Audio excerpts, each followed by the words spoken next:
biggest mistake in every single parenting book is they never tell the parents the secret to raising a child is to go become an expert in your own childhood trauma that you've never healed, because you can't teach what you haven't lived.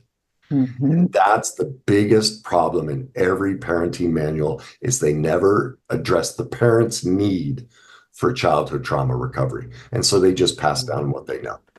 So true.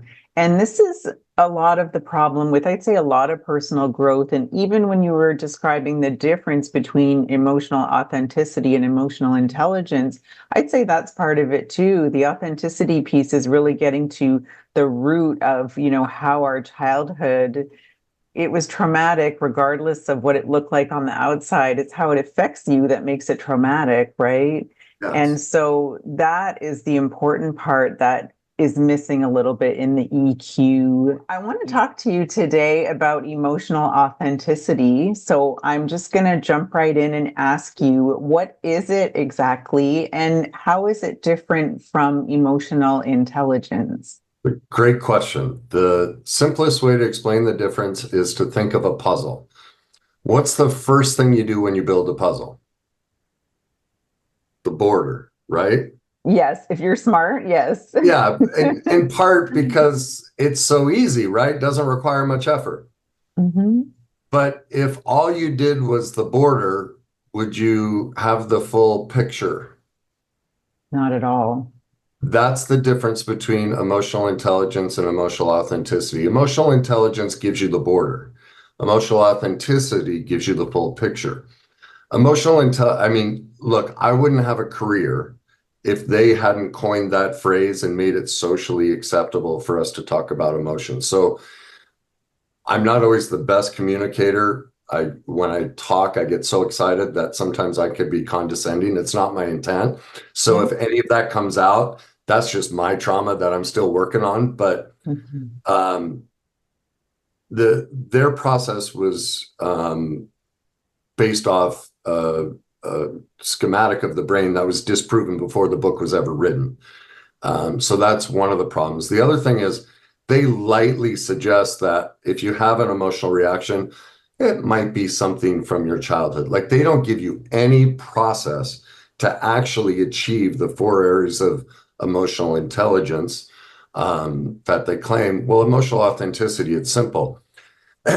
Anytime you have an emotional reaction, you're always reliving your childhood. They don't tell you that. Emotional authenticity shows you the science of all emotions are learned. We're not born with them. And so they are constructs that come from the state, the condition our body's in, the childhood, the parents we were raised by, and then society, the definitions of what was going on in society. And so whenever you react, you ask yourself 3 questions. What am I feeling? And then I provide a feelings wheel for all my clients or people in my classes. So one thing people don't realize is, and another thing emotional intelligence doesn't tell you, is 70% of the people on the planet don't even feel. They're that detached emotionally. So they begin by developing what's called specificity and granularity to their emotions. They begin learning. So they look at that wheel, and it starts off very simple in the middle, good, happy, sad, scared, things like that. But as you get further in the wheel and as you grow in your emotional authenticity, bad becomes consternated, frustrated, irritated. Well, each one of those has a different feeling marker to it. So the next question you ask yourself is, where in my body do I feel it? Because we store all emotional trauma in our body. Then you ask yourself, what's my first memory of having this thought of, say, irritation, this feeling in my body, which maybe is in my shoulder, my stomach, whatever. What's my first memory of that? And I tell people, write it down. It's usually something in the last 2 to 5 years, pretty recent. Okay, write the next one down, the memory before that. And you keep tracing it back, and eventually you remember, I was 4 years old and I wanted a cookie, or I wanted to play something, or whatever it was. That's where you learned that emotional feeling. And so you're reliving your childhood trauma against yourself every time you do that.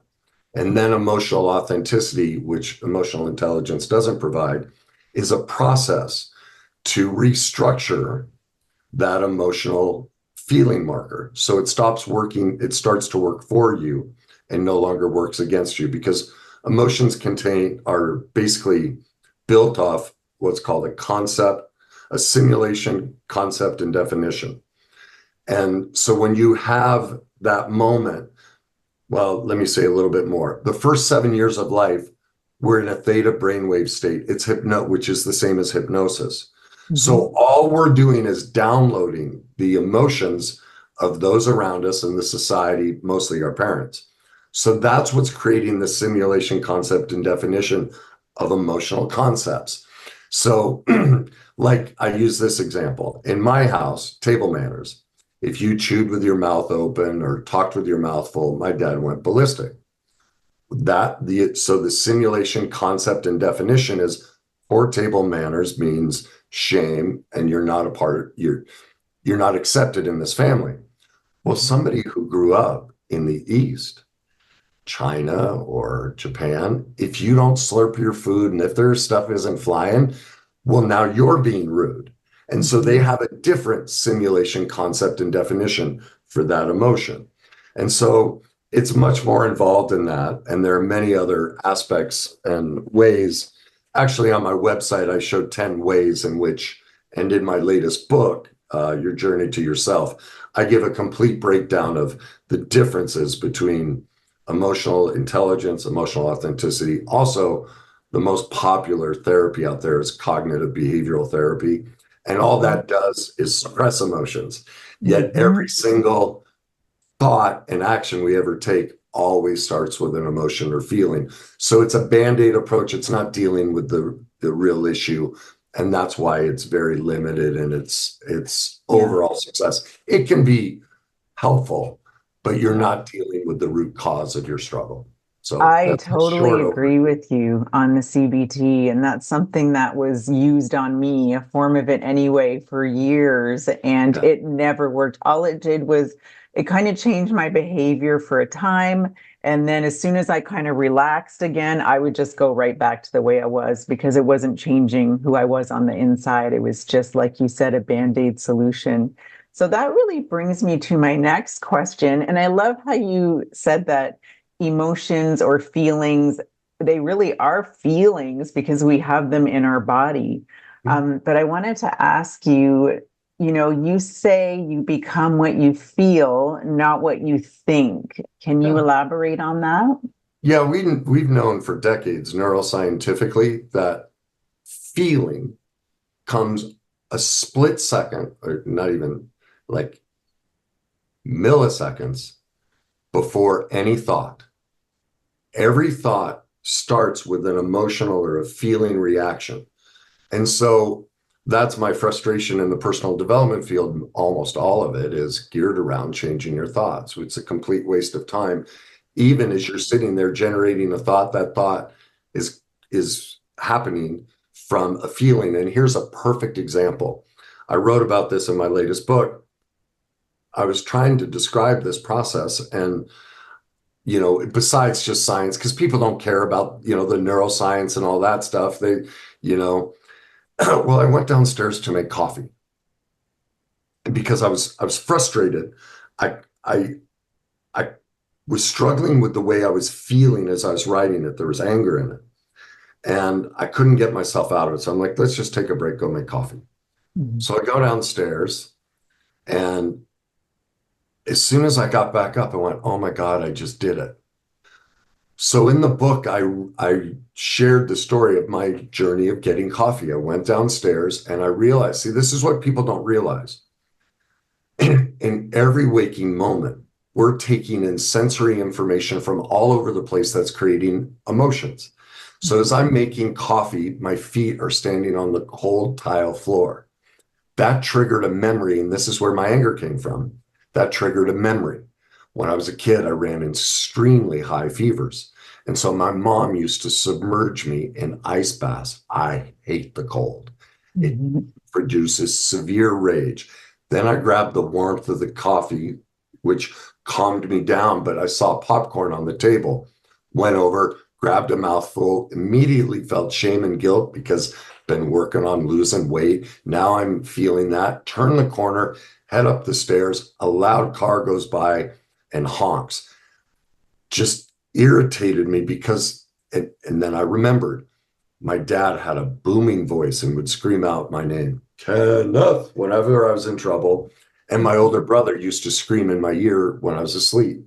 So I was having all of these emotions just getting a cup of coffee that were all based on sensory input. And that's what people don't realize is James points out, 95 to 97% of our adult life, all we're doing is reliving the subconscious programming of childhood. And that's just what I did. And that's people are just like, well, I got coffee. I don't know why I'm frustrated. Well, that's what emotional authenticity teaches you. What am I feeling? Where in my body? What's my first memory? Do you see how I was able to retrace everything, which then explained the trigger of the cold, the shame from the food, the loud noises. The reason I was angry and frustrated is I was stuck in some pretty traumatic moments from childhood. And that's why I couldn't get myself to where I wanted to be. Well, then I used the process I teach to reshape all of that and was able to then go, oh, just tell the story of what you just experienced. Beautiful. Thank you for sharing that. That is really helpful. And since you brought up the topic of shame a little bit there, I wanted to ask you about something that you call the shame-based false self that arises in response to these childhood hurts that you're describing. Can you tell me a little bit more about that? Sure. Well, because, I'm not trying to disparage parents, but none of us know how to be a parent. It's fascinating to me as a society that everything in life we have to go to school and spend decades learning, yet we just have kids with no thought. And we all think, oh, I was a great parent. I know every parent's intention, but that's like asking somebody to build a space shuttle, but they don't become an aeronautical engineer. And so the primary perfect imperfection that parents do is when a child is learning and growing and making mistakes, instead of pointing out that behavior is less than perfect and creating a teaching moment and all of that, they say, you're bad. What's timeout? Shame. You don't belong in this family. You're not worthy. You don't have value unless you fit this construct, which you're not even young enough to or old enough to understand. But I expect it from you because parents don't realize what a child is going through at that age. So they what they do is inadvertently, and at least it's my belief, there are parents that truly are choosing to be hurtful. Almost all parents don't choose it. It's a lack of information and understanding, and they're just replaying what happened to them.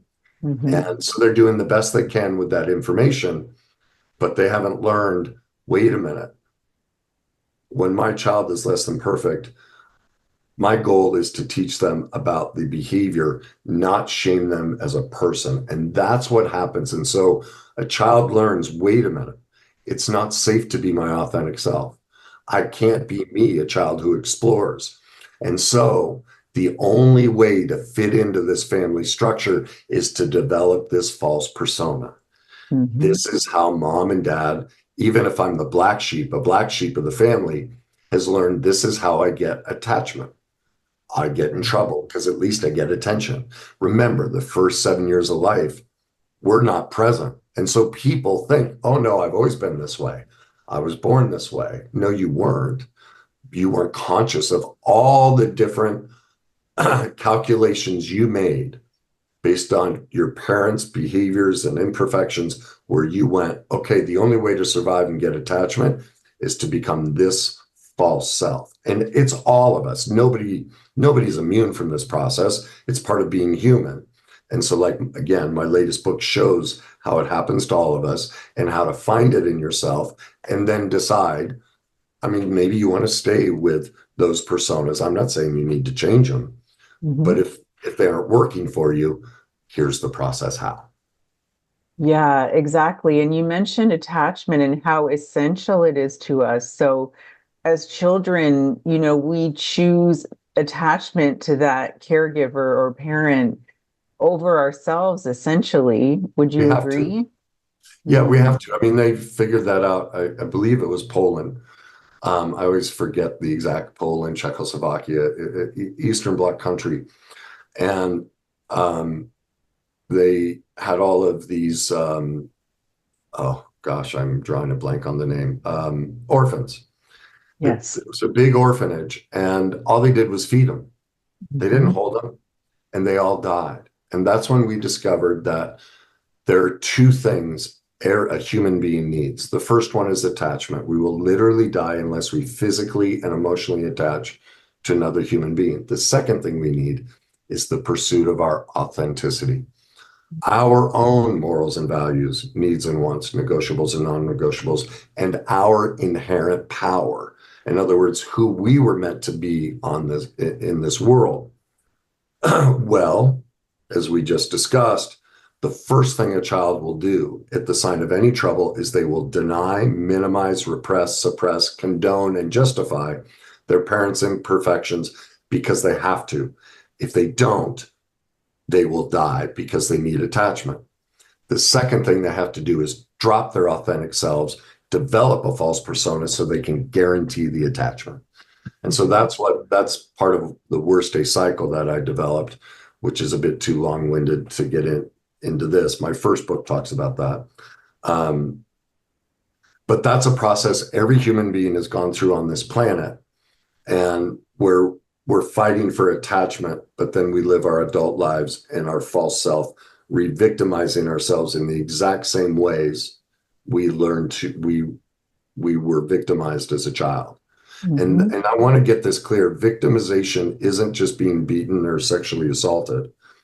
Um, your dad, perfect example is me asking my father for help with homework, and he'd gasp and roll his eyes.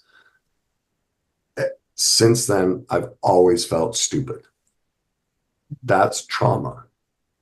That's severe trauma. It's had a lasting impact. It's my biggest shame wound that Hmm. I still am working on reorienting that emotion around. And so that's Hmm. a big misconception is people think, no, my childhood was fine. There wasn't trauma. Every child has been through trauma because every Hmm. parent is perfectly imperfect. Yeah, and just thinking on the parenting piece, I have adult children, and being someone who's gone through my fair share of childhood trauma, when I came into parenting, I really didn't want to do what my parents did. So I relied on the advice of the so-called experts. But as you know, in psychology or any of these self-help kind of things, it evolves, right? So what they think works at one time, they're debunking, a few years later. So I did the timeouts, I did the letting them cry in the crib. And now I realize how much that does impact that precious attachment. So I have I've forgiven myself, of course, Sure. because like you said, I was doing the best I could. Yeah. But even when you really are trying to do the very Yeah. best, you can be led astray. Because you're And human, you're limited. right. We're Yes. not perfect. We will make mistakes as parents that leave wounds in Mhm. our child. And that's okay. It doesn't make us a Yeah, bad parent. It makes us human. And so let's just be honest about it exactly. and start talking about it instead of the shame. What happens is as soon as I say it, people relive the childhood shame. They go, no, I don't want to be bad because mom and dad won't love me. Whether they recognize it consciously, that's if they were to trace the feeling, they discover, oh my God, the reason I don't want to admit I made a mistake as a parent is because of what it cost me when I made a mistake as a child. I didn't Right. get attachment. I didn't get connection. And so I don't want that feeling again. They've Right. never solved that. And the other thing, bringing up the parenting, the biggest mistake in every single parenting book is they never tell the parents the secret to raising a child is to go become an expert in your own childhood trauma that you've never healed because you Mhm. can't teach what you haven't lived. Mhm. And that's the biggest problem in every parenting manual is they never address the parent's need for childhood trauma recovery. And so they just pass down what they know. So true. And this is a lot of the problem with, I'd say, a lot of personal growth. And even when you were describing the difference between emotional authenticity and emotional intelligence, I'd say that's part of it too. The authenticity piece is really getting to the root of, how our childhood, it was traumatic, regardless of what it looked like on the outside. It's how it affects you that makes it traumatic, right? And Yes. so that is the important part that is missing a little bit in the EQ, book and the Yes. EQ work that was done. Beautifully said, because emotional authenticity is built off four pillars: truth, responsibility, healing, and forgiveness. All of us are in as I say, and I point out and can show it conclusively, the single greatest killer on the planet today is denial and self-deception. We are not in truth. On average, the most truthful human lies 10 to 200 times a day. Simple things about Mhm. not working out, whatever it may be. Those are lies. If you've ever taken a picture and then you've put filters on it, you're lying. Yeah. That's deception. Like there are all of these societal ways that are built into our structure where we lie nonstop. It's pure self-deception. We're not authentic. We don't know how to be. And so we don't even know that we're in deception.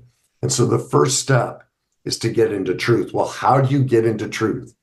You have to take responsibility that if there's a problem in your life, you played a part in it. It's Mhm. not just the other person, it's also you. Well, how do you discover both of those? You have to get into healing. And once we do those three, then we can not only forgive our perpetrators, but most of all, like you said about your parenting, you can heal the shame wound and the childhood wound by forgiving yourself. And that emotional intelligence doesn't give you any of that or any process. It's the border of the puzzle. It opens the door for people to think about emotions and be okay with emotions, which is groundbreaking. Like, I don't want Mhm. to minimize their impact because now companies, everybody loves, I'm EQ. Like, that's wonderful that it's okay to mention that. But as far as a process that actually provides emotional intelligence, it doesn't provide it. Mhm. Yeah. Well, you did touch on the worst day cycle, and I actually wanted to ask you about that. So I'm not sure if you wanted to Oh, spend a couple sure. I'm happy minutes to. talking about it. Yeah, I'd love to hear more about that. Like, what is it, and how can people get out of that cycle? um, there are four pillars to the worst day cycle: trauma, fear, shame, and denial. Every single one of us have been through childhood trauma. We're all traumatized. Now, when we experience trauma, it creates an emotional chemical addiction within us, fear. Because of that fear response and the inability to process it, and because it comes at the hands of our parents, remember what we've talked about shame, we have to drop our authentic self Mhm. for the connection. Now that those three are so heavy on its own, and because we're too young and underdeveloped as a child to deal with it, and still as adults, most of the country, 80% of people say they never went through childhood trauma. And those three questions, what are you feeling? Where in your body do you feel, and what's your first memory? Prove to everybody they're all caught in the worst day cycle and just reliving their trauma against themselves since Mhm. childhood. Yeah. They go into step four, denial. The two most important pieces that I haven't seen other people talk about in any personal development or psychology are the shame and denial pieces.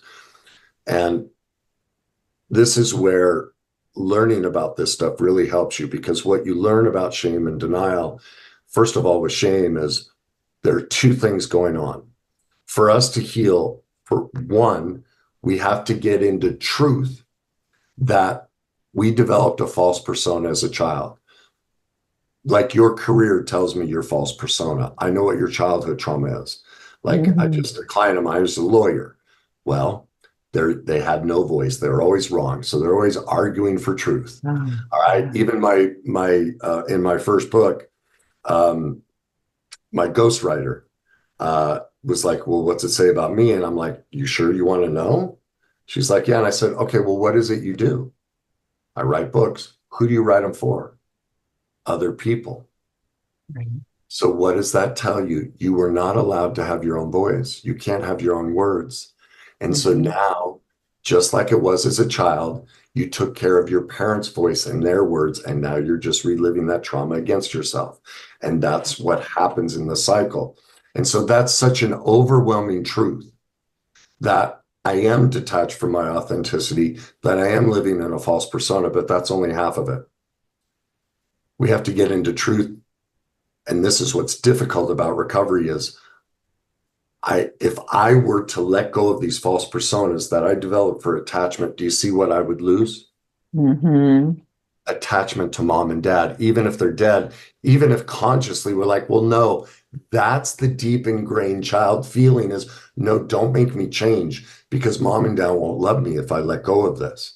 Yeah. And that's what kicks in denial. No, it's not true. I didn't go through trauma. It's not me. I love what I do. This isn't false. And so then they pick another narcissist, another career where the bosses are, all they ever do is relive their trauma against themselves. It's literally everybody from the least successful to most successful. Your life story is just a reliving of your trauma against yourself, not on purpose, but because we're not told how the brain and body seeks to repeat what it's already experienced. It does this in everybody. Our Mhm. brain is designed to, it takes a minimum of 25% of all of our calories to run our brain. Its solution is to repeat what it's already done. It doesn't know the difference between good and bad, right and wrong. All it knows is I'm alive. So I'm going to do this. So that explains why the domestic abuse survivor can't leave, the person with the, all of these things, and why people are going, here I am again. Why does this keep happening? Well, that's the brain and body reliving the trauma, fear, shame, and denial. I could put a person in a room with 20,000 people and I know who they'll pick based on their Yeah. childhood trauma. I just put one of them in there and like radar, they'd come out. Oh, they're all attractive. They're just what I want. But there's something special about this one. So Mhm.